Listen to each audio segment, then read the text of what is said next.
When I think of the Goggler Gang, I think of people who put nylons over their faces and then glue lights to their eyes on top of the nylons so and then try and commit crimes while completely blind. It's part of the thrill. Raises the stakes. You're like, look, man, I've robbed enough movie theaters, all right? But I bet I could do it. I bet I could do it blind. Hey there, detectives. Thanks for tuning in for part 2 of episode 16, A Figure in Hiding, featuring Jack Wefso. Let's get back to the story. I can't handle this anymore. All of the stress about it is too much. I have to leave the country, and I'm leaving on the cruise ship, the Cristobal. I really love this phrase, though.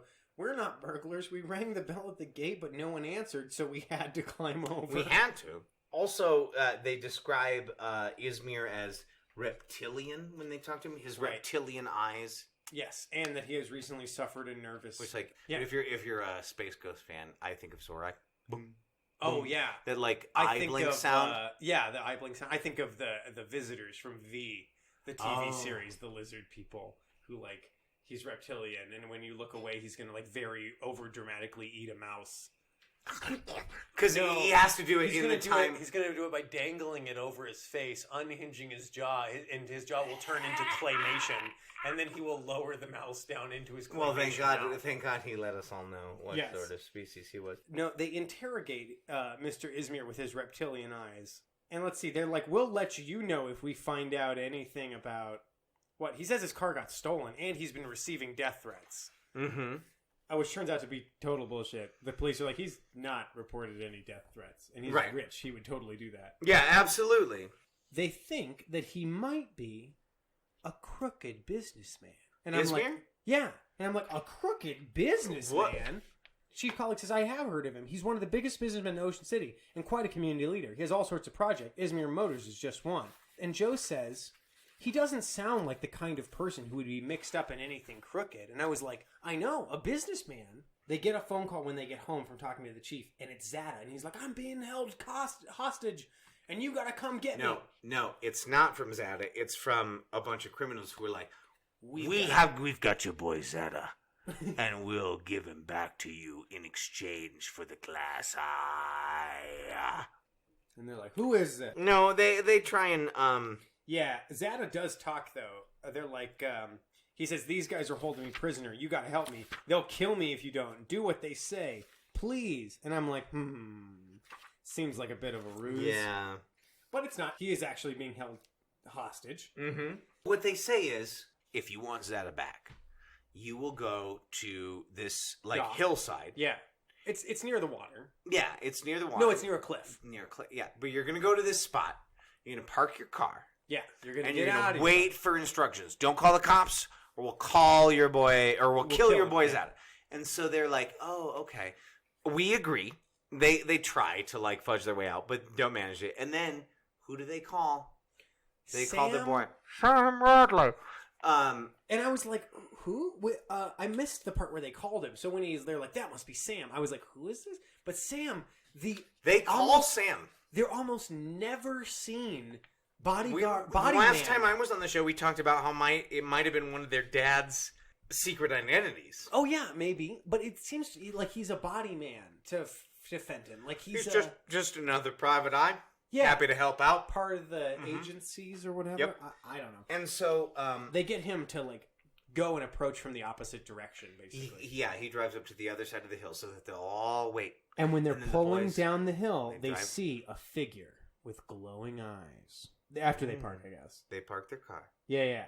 They make their way cautiously through a screen of trees. And they see a figure with glowing eyes who I imagine cannot is kind of walking very slowly stumbling with his hands kind of out in front of him and like stopping every couple of feet to looking down. He has to like pick up his mask and like pull it out from his face and look down, and then like he's moving very slowly. I do love that the next chapter is called Doom Ride. Doom Ride. It's awesome.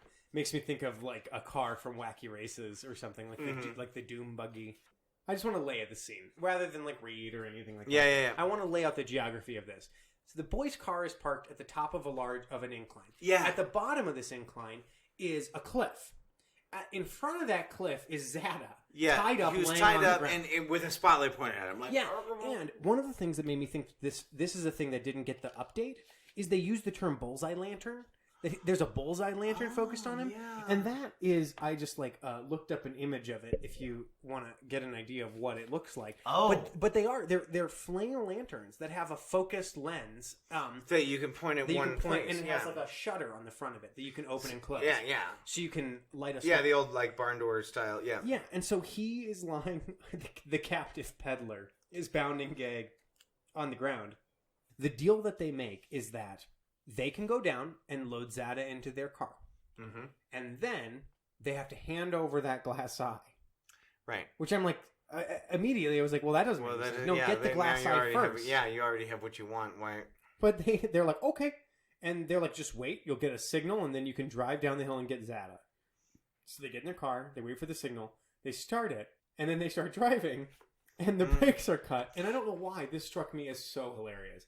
They are now headed quickly down an incline. Down. And I this is where I wrote that Frank is frantically towing the brake button. He's wiggling his toe just all over the brake. Like, it's not working there. It's not working. I'm wiggling my toe. Toe it harder. Toe harder. Then wiggle your toes more. So what's going to happen if they don't stop or get out of the way is they're not only going to run over Zada and potentially kill him, they're going to go off the cliff. Bing. Which I'm like, really solid murder. Yeah, and it turns out that when they got out of their car and were talking to the guy and making the plan, another dude crawled in the car and cut their brake lines and their emergency brakes, which is, I think, actually some of the smartest that's criminal one of the work I've ever seen. Yeah, They're exactly. like, and it will look like these boys ran down a homeless man and then crashed lost into the control ocean and drove into the cliff. But they managed to swerve over to the side and get under the grass and slow the car down. I don't really understand the geography of that, but whatever.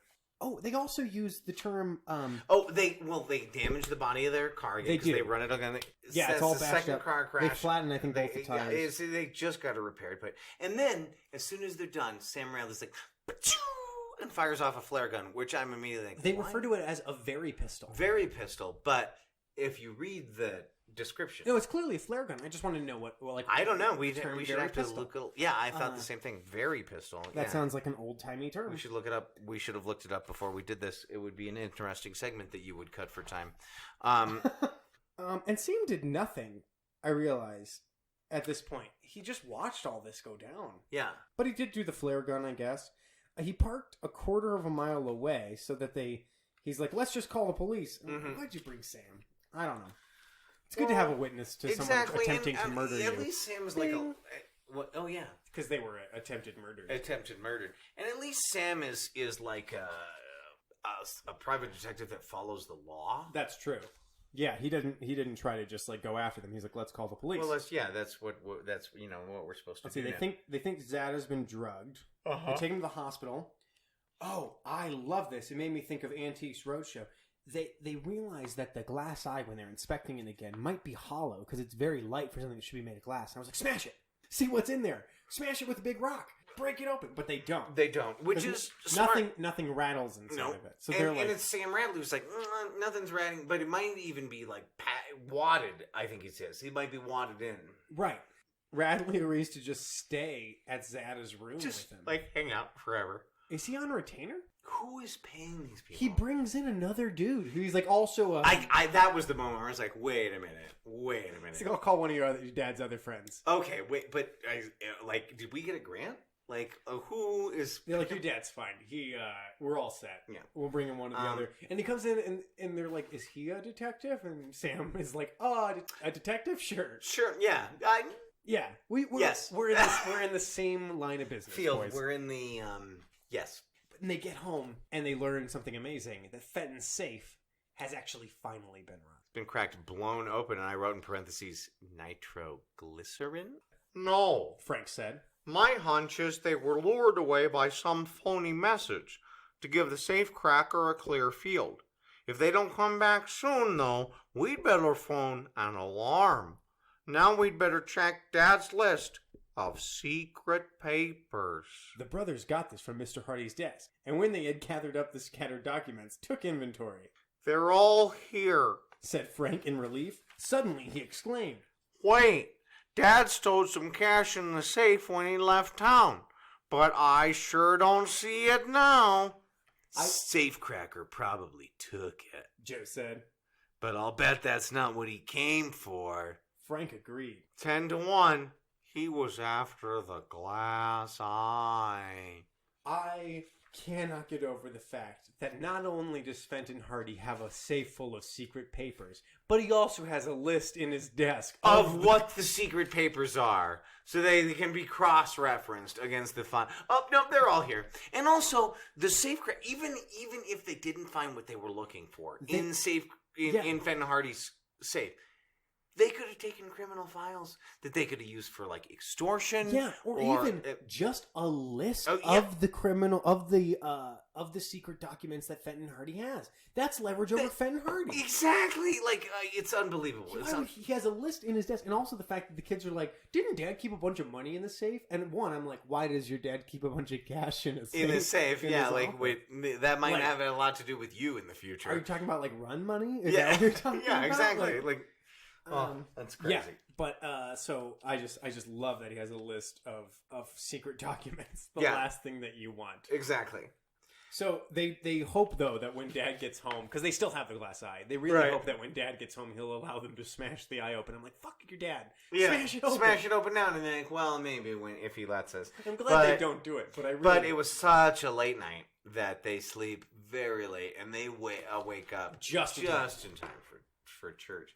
Presbyterian, do you think? Or I don't know. Maybe Episcopalian, Methodist. or I think they could be Methodist. They refer to they woke up just in time for church, and then it just says after that. After that, because if you said more, you would have to describe their faith. Yeah. At which point you might deter some readers who are like, "You're not reading that Presbyterian garbage anymore. We are Unitarians in this house." All of a sudden, Fenton, let's see, does he call them? No, he comes home. No. He radios. He radios from St. Louis. Radioing home. Fenton Hardy. Thank God no one else is on this frequency in the world. Yeah. He tells them to go to the airport and wait for Ace Pampton and to see if he comes in there. Ace Pampton. Anybody remember Ace Pampton? He's the pamper. He's the pamper perp. Yeah, the pamper pilot, Ace Pampton. Let's see. So they agree to drop everything and go hang out at the airport for several hours.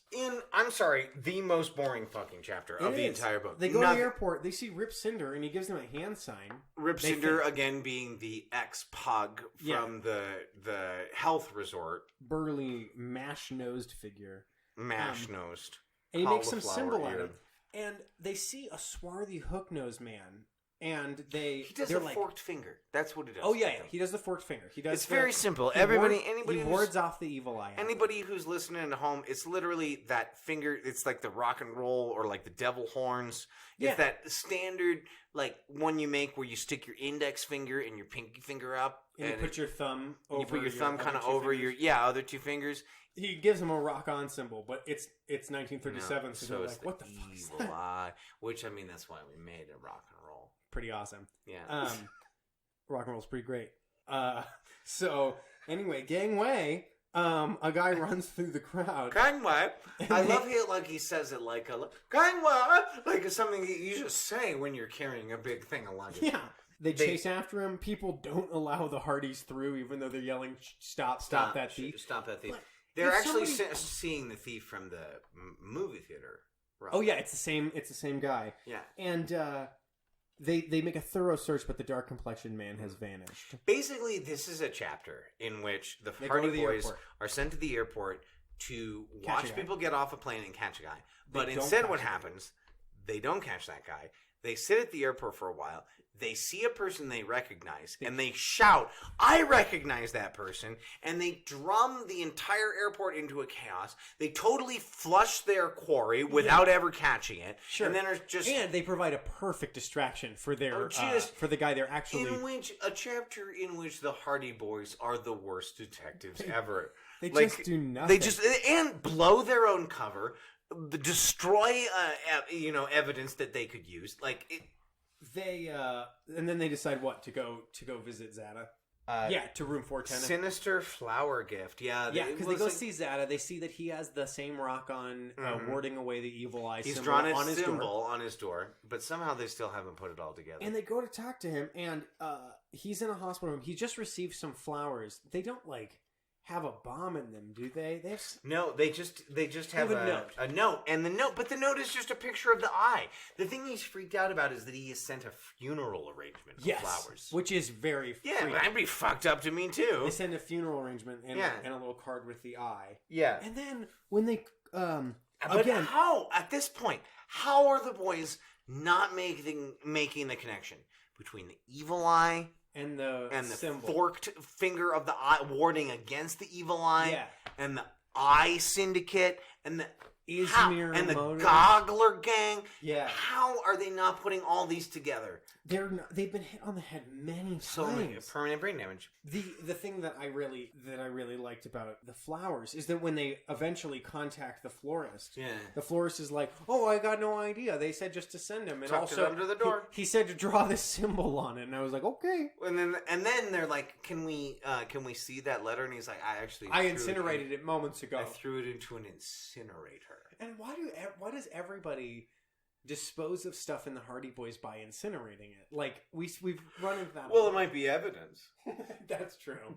I don't think this guy's in on it at all. He literally just. But he's like, this evidence, if it's evidence, and it turned out that I burned it, I'm going to be in trouble. So I should burn it extra good to make sure it totally burns up. Burn it extra good.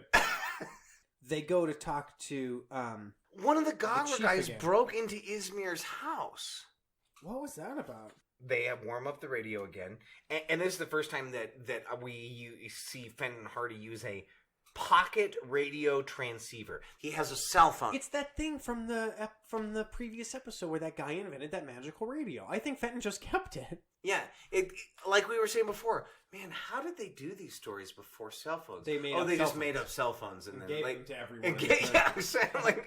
Good call. Yeah, but it is weird that they find out that from Chief Colleague that Izmir reported that a guy tried to break into his mansion, and the guy that he described is the guy who robbed the jewelry store. But later we find out that Izmir is in charge of this whole syndicate. Yeah, so why would he report that a guy tried to break in? And it's the second time that he has reported his own crime syndicate, like stealing his cars, and maybe because he's trying to stay above board because he's about to drown himself in the.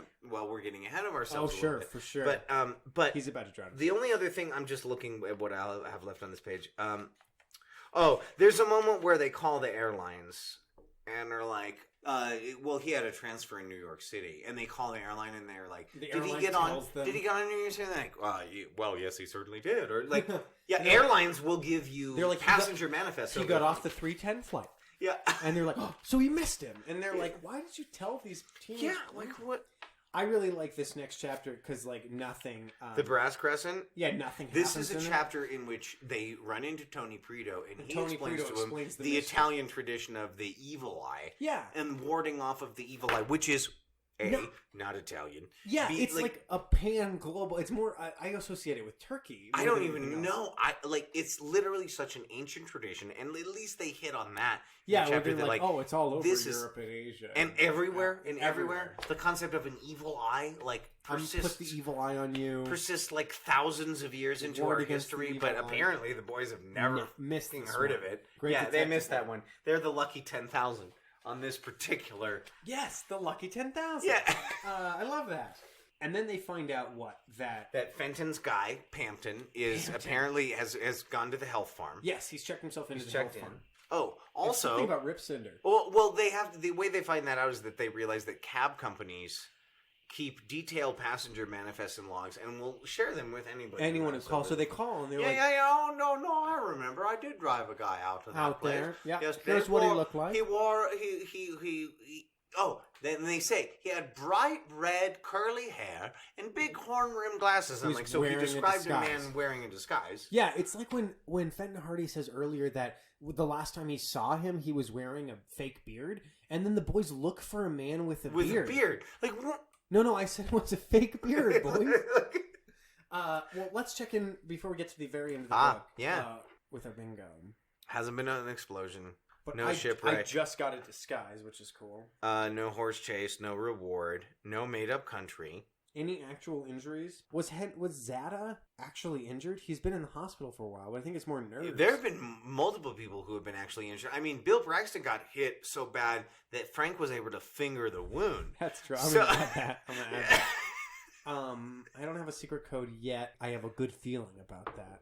Okay, well, we're in the final stretch. We're in the end game, folks. Yep. I love. Okay, so when before we stopped off for bingo, we were talking about how it turns out you can call a cab company And and, they will they'll be tell like, you. "Well, first of all, we'll call the cabbie who drove that person, Who has a... and then they'll give you a description." Yeah, because he has a photographic memory, or at least Yeah, and his name is Mike Doyle, and they drive out to Oh, Mike yeah, Doyle, and Mike Doyle it gives them a detailed description of the disguise he drove to the health farm, and then he says, "What's this all about?"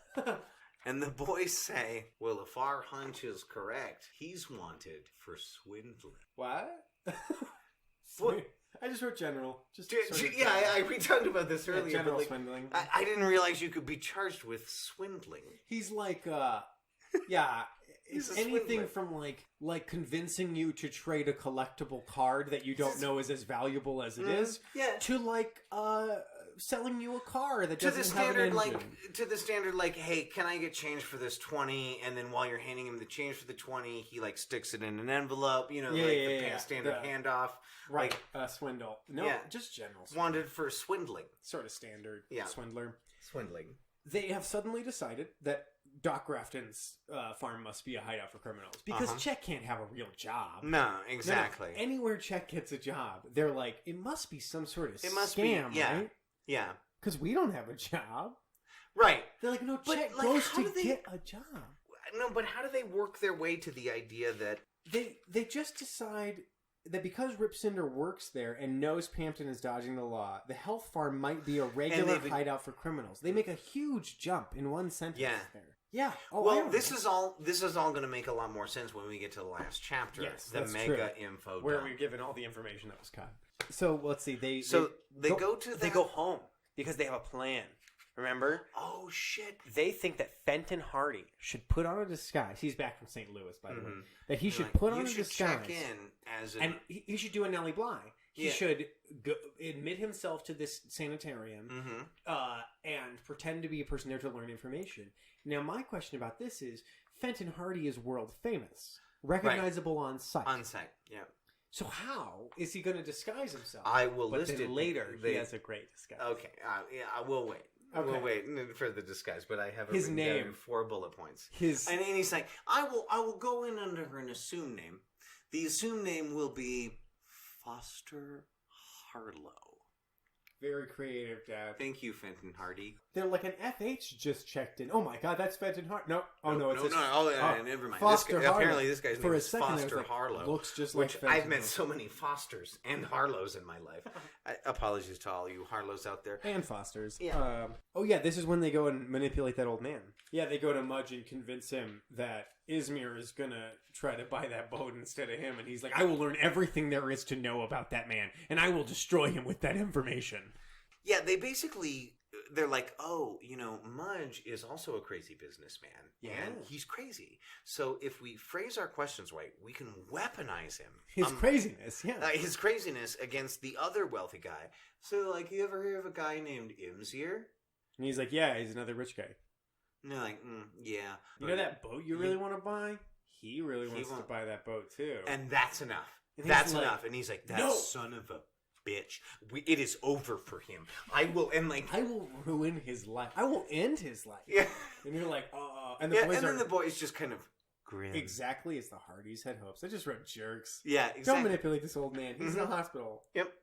And then they go out and Ched is leading exercises. This Yep. whole thing. But this is the second point I wrote down in the book where I was like, honest, legit foreshadowing. Like mystery clue. Okay. Because he's out there and he's like sweating and he's like working and everything. But it specifically mentions that the guys, like all these old CEOs and whatever who are out here for this rich retirement, they are not breaking a sweat. Yeah. Like, Chet is, like, pumping iron and doing these push-ups, and these guys are, like, they're like robots. Like, nothing. They're with the medicine Because ball, and they're just like, wham. Right, exactly. Because we're going to learn later that they're not retired businessmen. They're criminals. They're hired goons. And they're hired goons. They're in great shape. Yeah. And, but it's one of those, like, little moments where you're like, oh, yeah. writing. Yeah, exactly. We were like, oh, he's sweating. And all these guys are like, nope, this is I did think about that. Also, if you look at the illustration, it looks like he's at boot camp. It does not look like these are... right, yeah, exactly. And you think that Chet would look at them and be like, how old are you? And one guy would be like, 70. Yeah. And he'd be like, shit. Like, I'm going to die here. Yeah, exactly. I'm going to... He tells them about how hard he's working out and how hard the job is, and that at lunch all they feed you is like cottage cheese and lettuce. And then Joe says you'll be down to a mere 200-pound shadow by the time the summer's over. He's trying so hard. I know, and these guys. Frank at least says lay off Joe, and then he's like, Assistant Morton is really earning his salary, but Chet has to stay and keep working. I guess I don't know. And then they take what I wrote down as a mostly pointless trip back to Mrs. Lundberry, they go just to catch her up on like. Yeah, well, they haven't seen her in a while Since chapter 2. So. And they told her, like, hey, we went to that art store and we got no new information. And, okay. Straight up stolen from there. Well, I'm glad you spent 13 pages doing all of this. Yeah, you're not going to get that insurance money. No, I figured as much. I thought I was kind of done in this book. Do you know what an evil eye is? And she's like... Oh! Exactly. She's just like, yeah, for sure. Who doesn't?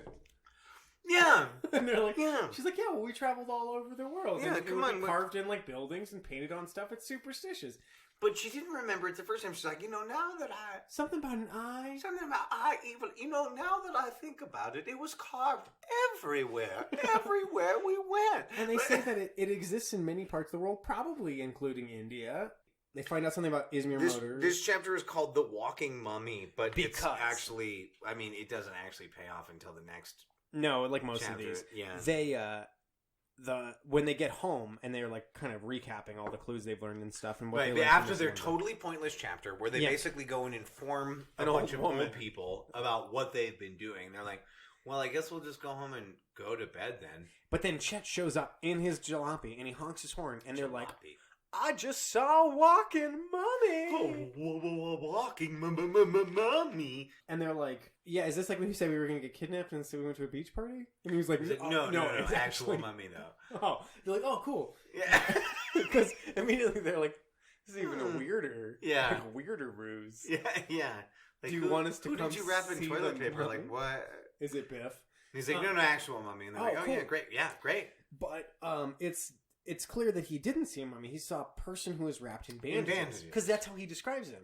Yeah, as wrapped in bandages. Not a mummy. There's a house at the farm that no one's allowed to go into, and it's always locked up. It's a big 2-story farmhouse out in the woods. Out in the woods. And they tell Chet Morton. They tell Chet Morton, you're not allowed to go out there. And Chet Morton is like, I'm gonna go out there. And I like that. He kind of gets the detective thing of like, oh, well, the boys said this might actually be. You're a junkie. Who wins the next case?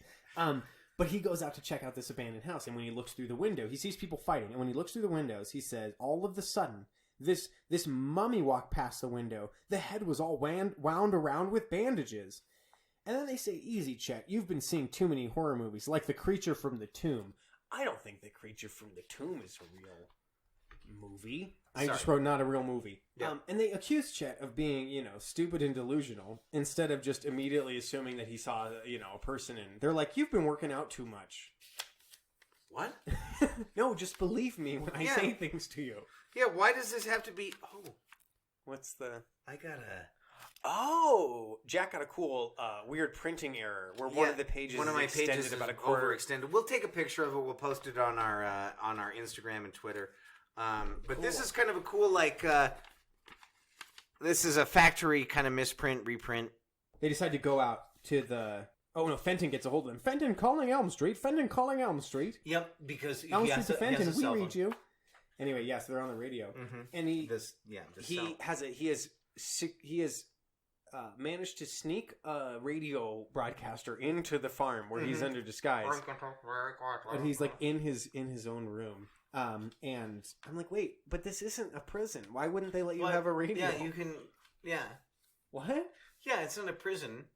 At this point, Frank has hidden the glass eye like under his pillow, and when he lies down to sleep, I actually kind of liked this.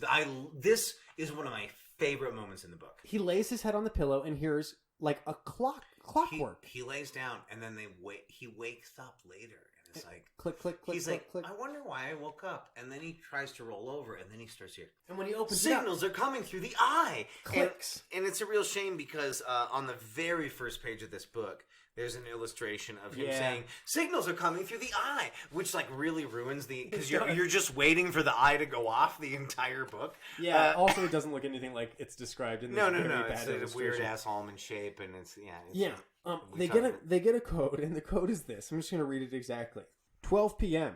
4112N 7059W 13K 0801227. And immediately when I read that, I was like, okay, so it's a time. It's a time and longitude and latitude.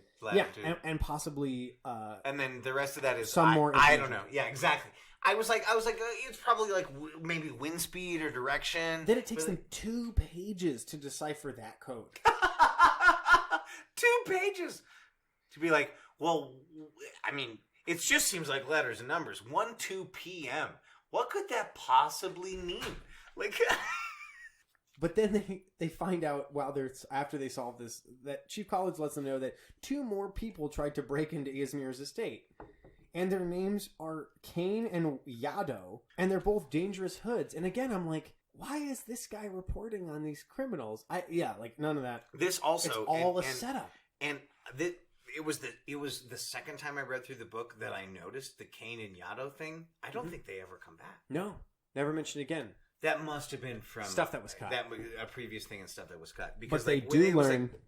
What? They learn very quickly that the report from the Cristobal, the ship that Mr. Izmir was on, is that Mr. Izmir fell overboard and is now dead. Mm-hmm. And I was like, no, he's not dead. Yeah. No, and immediately I was like, oh, you're reported missing. And because they make the point that they're like, oh, that location, that once they figure out that it's latitude and longitude, they're like, oh, it's out in the middle of the Atlantic Ocean. And then the next page, they're like, that guy that the Hardy Boys were thinking about fell overboard in the Atlantic Ocean. Yeah, anyway, so they're like, are you thinking the same thing I am? And he's like, do you think it had anything to do with the message we got from the glass eye? And I was like, no, probably not, guys. Yeah, no, probably unrelated. You probably should smash that thing. Smash. Get the gears out of there. Maybe there were something. Is there copper in that? What are we, Sandy? What are we, Hobo Johnny? Let's see. Yeah, they go see Mr. Mudge again. No, he calls them on the phone, and they're like, "Hey, is this Mr. Mudge?" And he's like, "Yes, of course. Of course it is. Be faster or slower. What's my gig this time? I'll bite the end off a cigar. Spin it in your living room." So Mudge lets them know that his investigators have found out that Izmir was actually broke. That he wasn't this guy. That's right. And then it's all spiraling downhill for him. Yeah, and he's about to maybe go to jail. And he's managed all of his businesses under something that he calls the Izmir Syndicate. The I Syndicate. As in letter I, Izmir Syndicate. In the same way that there is an evil eye, there is a Goggler Gang. Because right after they talk to him, they find out from Zada, who's finally willing to talk to them in the hospital. That the gang that we have known as the Gogglers is actually the Evil Eye Gang, or the Bad Eyes. And that's what that note at the beginning is, beware bad eyes. And I just have to say, the Goggler Gang is a way better name. Right? Yeah, and also, but also, when I think of the Eye Syndicate, the Evil Eye, I think of a capable crime syndicate that accomplishes not crimes. People who wear... When I think of the Goggler Gang, I think of people who put nylons over their faces and then glue lights to their eyes on top of the nylons, so and then try and commit crimes while completely blind. It's part of the thrill. Raises the stake. You're like, look, man, I've robbed enough movie theaters, all right? But I bet I could do it blind. I bet I could do it blind. Bang! It's like, can you imagine? Like, just running into the rotating door the wrong way? The wrong way? I love it. Okay. And then the Goggler Gang robs cinemas. The Eye Syndicate ships jewels internationally. Like, I really enjoy this though. It's the end of chapter 18 of 20, and Bill Braxton's like, "Hey guys, I got a mystery for you," and I was like, "You better not, you bastard!" Not at this point. No, it is 18 of 20. There are no mysteries. Next book. Next book we can do your mystery. But it turns out somebody took his boat, the Sea Spook, his hydrofoil, out into the deep ocean and brought it back, and maybe filled it with gas. He's not sure how much gas was in it, but he can tell because the berth is full of water that like it clearly went out into the. I actually really like this moment from a mystery standpoint. Yeah, because he talks about how like, hey, my ship was stolen last night, and then returned. Right, which has happened to the sleuth before. Yeah, but he talks about like, well, okay. They're like, how do you know it? He's like, the lock was broken on the lock was broken. Somebody took one of my dishes from the and used the mess hall and used it as an ashtray by the throttle. Which I'm like, why would you tip it off the edge of the boat? Must have been an edit from the previous one where a criminal smoked cigarettes, and that was like one of the big clues is that because he fishes up a cigarette butt later. Oh, that's right. But the other thing is that he talks about like, and the bilge is half full. And the bilge would have been empty at this point. The deck would have been dry and it's soaking wet. They could tell it's been out. Right. That's actually like mystery. Where I think that if that plot point had been given to us before we learned that he had gone overboard, then him going overboard would be like, that's why they stole the boat. But in this, they're like, he went overboard, and they're like, and someone stole my boat, and you're like, I bet I know why. Yeah, exactly. Yeah, that's the thing is you're like, they structured the clues. Yeah. So so he's like, hey, wait a second. If they took this at midnight, and it looks like he went this direction for this long, that's exactly the code we got last night. I'm like, no shit, what's wrong with you? Yeah, like. I deciphered that code when it was being delivered to me. Yeah, and I don't even know Morse code. Exactly. Well, I mean, thankfully, thank you. Though they Frank do Dixon, talk about how the sea spook sailed out and picked up Izmir from where he fell off the boat. Mm-hmm. But what I wanted to mention is that latitude and longitude lines are not as exact as they're making them out to be. That's why they have decimal points after them. Right. And a lot, like, they get down to a point where you can locate a line. But when you actually get out to a ley line, it's a huge area. Yeah, but that's why they talk about how he was flashing a flashlight. So I just thought, like, it was a good plan, but I think he may have actually still drowned. Yeah, well, because, like, even if he has a flashlight, you're out in the open ocean, you're like, I don't see a flashlight. And as someone who plays a lot of Sea of Thieves, sure. we as a crew often run into moments where we sink a big skeleton ship, mm-hmm. or we kill a kraken, and the treasure floats to the top, and one of us can kind of see it bobbing on the waves, and goes swimming out to it, and then the rest of us are like, I don't see the treasure, and I also don't see you. Yeah, and then somebody's like, oh, I'm lighting my lantern over and over again. Come, they're like, no. We don't. It's just dark. Okay, I'll just try. The waves are too high for us to see. Okay, so where are we? They think that the spook picked him up. Mrs. Hardy calls her sons, and Dr. Bates is on the phone. So they go to answer the phone. Dr. Bates. And Mr. Bates? He said that he just found out about Dr. Varder. And Dr. Varder was the only person that Chet said was allowed into that house. Into the other one. And this is another one where, like, a doctor has access to the files, general files, and we'll of every share other them doctor, and we'll share them with teenage anyone. boys and their mother. Anyone. So he talks about he was a prominent plastic surgeon in New York City until 2 years ago, and he became involved in a scandal. I couldn't find out the details, but his license was revoked for malpractice, so he works here now. What page are you on? I am on 160. I'm sorry if I interrupted your reading. No. I was just saying that, like, he's a plastic surgeon, and it's the first time it's clear that somebody had was going to undergo like facial surgery, and the guy with the wraps on his face was the guy who was having his identity changed. And I was like, that's a cool thing that I haven't seen yet in these books. Is someone undergoing plastic surgery to change their identity? Right. Definitely going on bingo. Is surgery. They have basically been like, well, we've put all the pieces together, and we've tried to call Dad several times, and he's not picking up. Let's call Chet. Yeah. And they call Chet's farm. They call Chet's farm, and then like, Chet's farm's like, well, he works till 9 o'clock. And they're like, we don't want to call the farm before then because we might risk tipping them off. And we're like, hello, is Chet Morton there? It's the Hardy Boys calling. So they're like, well, we just got to wait.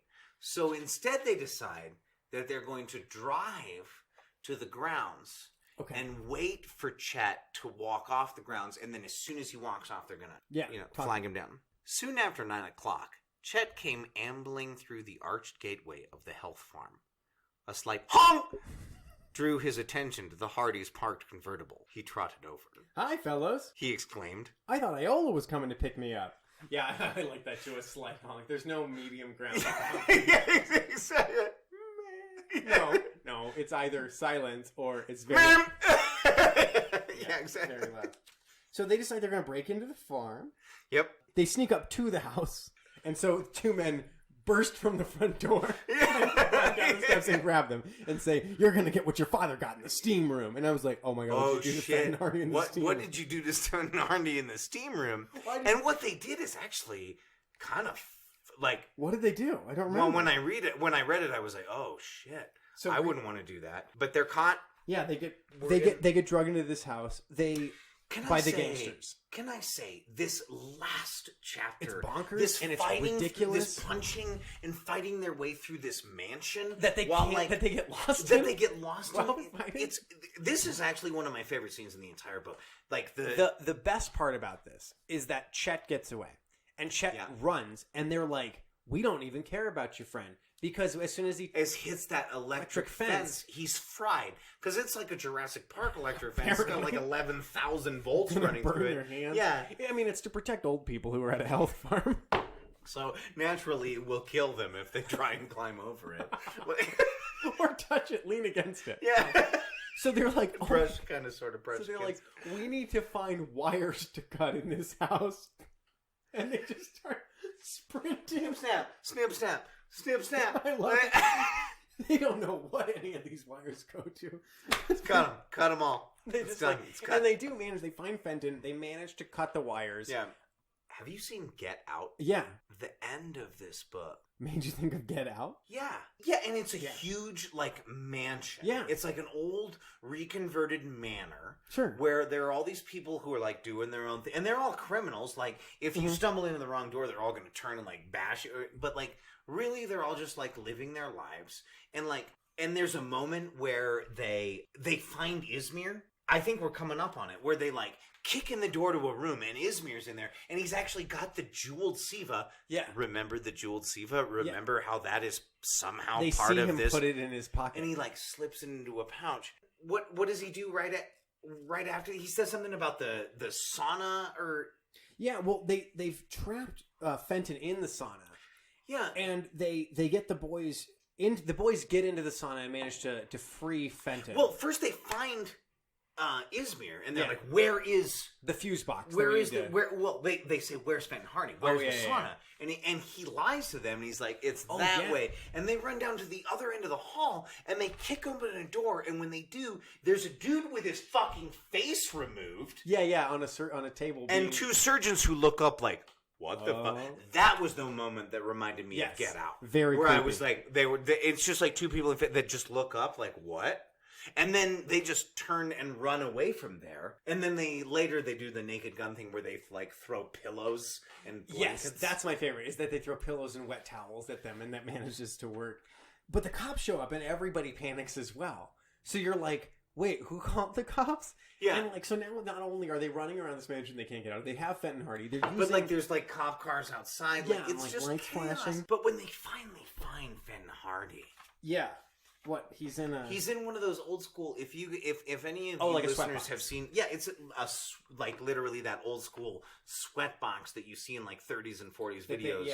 It's made of wood, it clamps shut over, you sit on a chair and it's clamped shut over the top of you. Yeah, it sounds miserable. It sounds miserable to start with, but then they talk about how they threw Fenton Hardy in there fully clothed, like with his coat and hat and scarf on. Oh my god! With his hands tied behind his back, and I'm like, oh my god, that would kill you. Yeah. Like that would kill you. That sounds miserable. But it turns out that they're able to like splash some cold water on his face, and in about 4 or 5 minutes, he's all right. He can walk out. It turns out Chet, when the cops finally bust in and save everybody, it turns out that Chet managed to get to the fence, get over it, and call the cops. Yep. And they're like, oh my god, thank god we cut the right wires or you would have been electrocuted to death. And I think Chet faints. Yeah. They're like, he's He's like, you mean if I had grabbed the what? yeah, and he faints. And then they're like, what? They're like, we'll get you ice cream. And he's like, well, I'm not a fainter. And he like gets right And up. well, come on. Yeah, so the cops are there. They've confronted Izmir. Izmir's there, and they realize that he faked his death and everything. Mm-hmm. And he explains that he paid off some people with new cars, and he thought would be good enough. And like Fontana, the guy he got this jewel from, we never really learned why he wanted the jewels. It's not for anything other than money, I guess. But he has his own. And he used the Morse codes from the eye to like transmit his drop off point from the hydrofoil ship. It's so bizarre. If you're listening to this and you're wondering, like, wait a minute, how is all this tying it up into a payoff? That's how it felt for us as readers too. Yes, because the entire time. The last chapter of the book, as I described to Charles last night, it was like Franklin W. Dixon looked at his page count and was like, well, how did I get to 212 pages? The book is over, but I never managed to explain how all of these conspiracies were. So I'll just write it all. Yeah, I'll write it all in a paragraph. Like, form. can we find like literally 3 sentences that I'll describe I'll read this one. Just read it very robotically so that we. This is Izmir's explanation. Some of the mob found out who I was, and my business investments were about to collapse. That's why I had to clear out, and I figured I could start a new life with a new name and a new face. And become a figure in hiding, Frank remarked. Hey, that's the name of this show. Yeah. And then he's like, and then before sailing, I had converted all of my remaining funds into cash and diamonds. I learned about the Jewel Shiva through Fontana and that it was on sale, and concocted a scheme with the art dealer to get a hold of it through a fake robbery. And it just like... Just on and on as and if he's been given truth serum.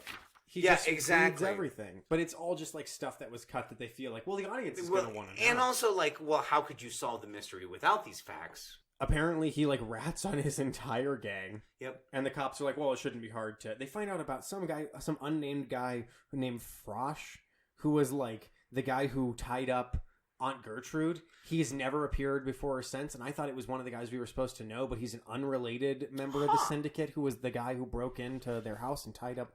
It's just crazy. Yeah. So they manage, Chet faints because they tell him about they manage to wave him up. And then he says, no more rugged diets, pal? Because they don't want their friend to get in shape. No, and he's like, you said it. No more getting mixed up in any dangerous Hardy cases. But this resolution of Chet's was soon to be forgotten when Frank and Joe were confronted with the secret warning. The secret warning, which I'm going to say is about as lame as a figure in it.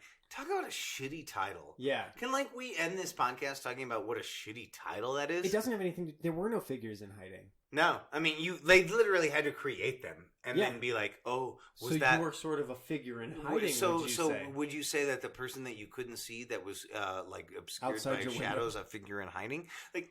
Yeah. No, they didn't even try. It feels like it was related to something totally different. Also, at what point in this book does Frank get in a tree and peep in a window? He did. We skipped over it because we had recorded a 5-hour podcast and never got there. But he climbs into a tree and he holds a rock and he throws it through a window. Yeah. Oh, got it. He doesn't even throw a pebble at the window. He throws it through the window. And then Malcolm Ismer's like, what was that? And he's like, oh, that's who's in that window. While at the same time, I think it's Chet is downstairs being like, there's 2 guys down here. Oh, that's right. Yeah. Oh, my God. Stupid teenager stuff.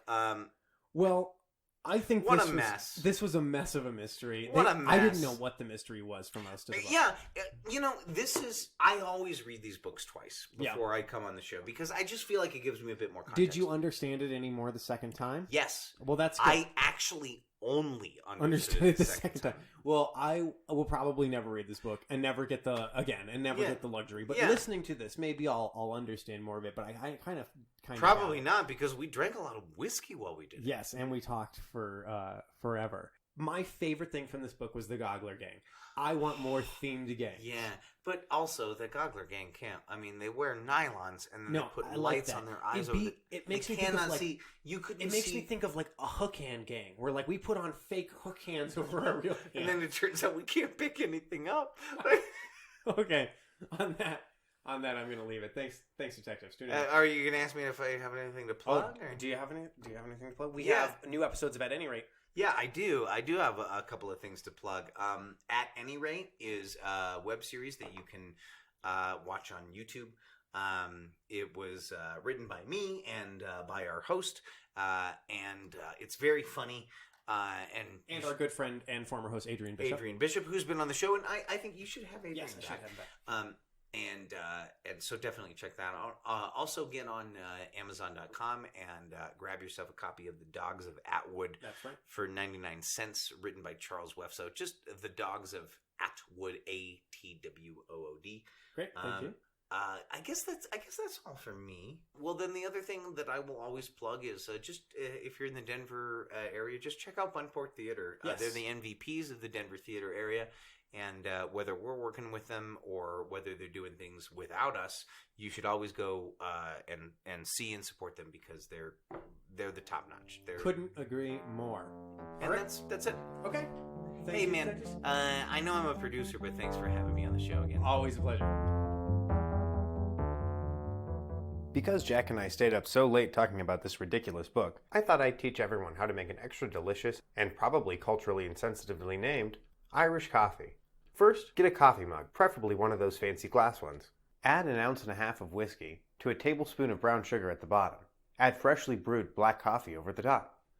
Stir together until the brown sugar is dissolved. If you want to do it up extra sweet, Chet Morton style, you can top it off with some whipped cream. The Hardy Boys Drink Book podcast is produced by Jack and Charles Wefso. It is a part of the Panelism Network. Our theme song is produced by Danny Overby, and our graphic design is done by Kristen Halsey. Thanks for tuning in, and don't forget to listen to the next episode of the Hardy Boys Drink Book, episode 17, The Secret Warning, featuring Adrian Bishop.